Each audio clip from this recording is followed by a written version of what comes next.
Hurot. Hapit mahurot akong Tagalog ba? Dre na, Dre. Dre pa daw. Ito ang sa una, boss, oh. Ito ang bagong layout namin dito.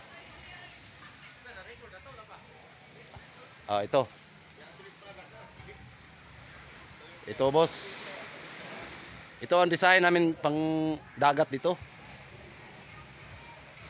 Ito ang sa may puwit.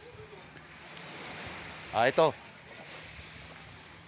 Sa may puwit to. Yun ang pilot house namin. Hindi pa natapos. Dito, engine room. At saka yung natapos, boss, ito na. Ito na ang natapos. Ito.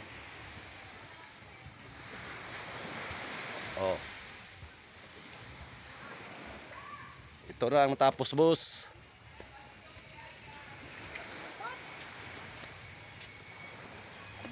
At ito ang sarap. Ito na ang sarap, boss, ang natapos.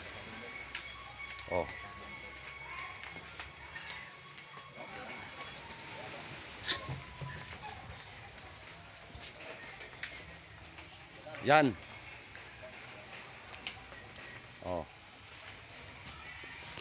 Saka mayroon pa dito, boss,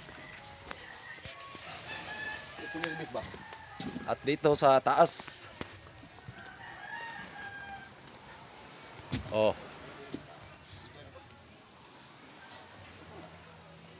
Ito, boss, fiber to. Hindi to mabubulok. Forever na to. At ito, doon sa taas, higaan ng mga tao. Ito ang engine room. Dito pala.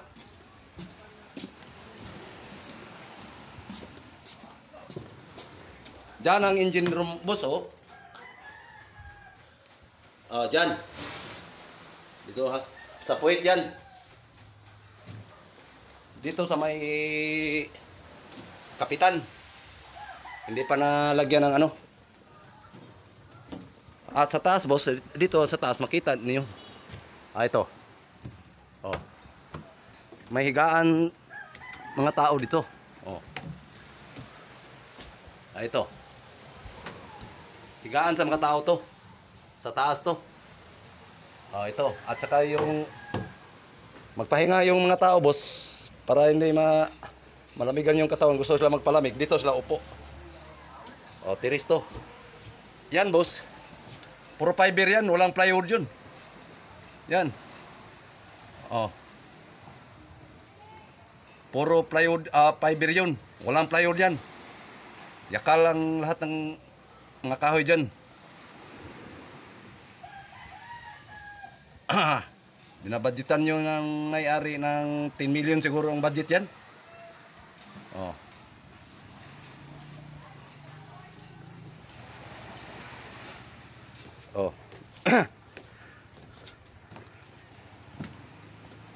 Ito pa ang hindi natapos. Ito ang tinitira namin ngayon.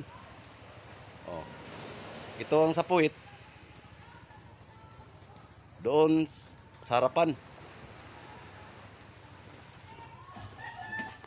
Dito, boss. Pasok ako dito sa may lalagyan ng engine. Dito.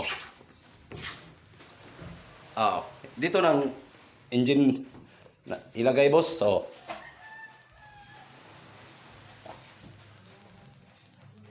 Matibay talaga. Kasi yung sukat ng kahoy ng tasik natin 3x6 to, boss. 3x6 yan. Para matibay ang ating trabaho. Ayaw kami magtrabaho ng mabadset kami kasi dito na bubuhay yung pamilya namin.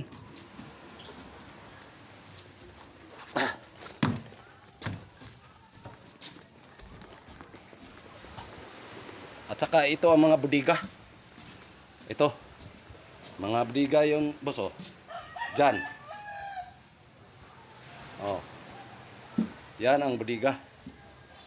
Yan. Mga budiga yan.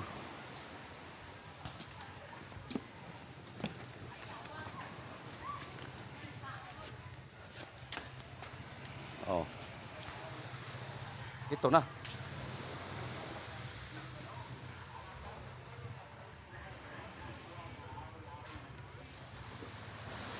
Ito na ang natapos na to.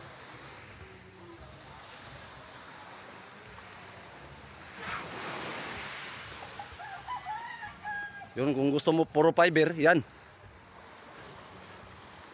Puro fiber yan, walang plywood yan. Oh, ito ang natapos namin. Baka iba yung paggawa mo sa amin, boss. Ito na. Okay, magandang hapon lang sa'yo, boss.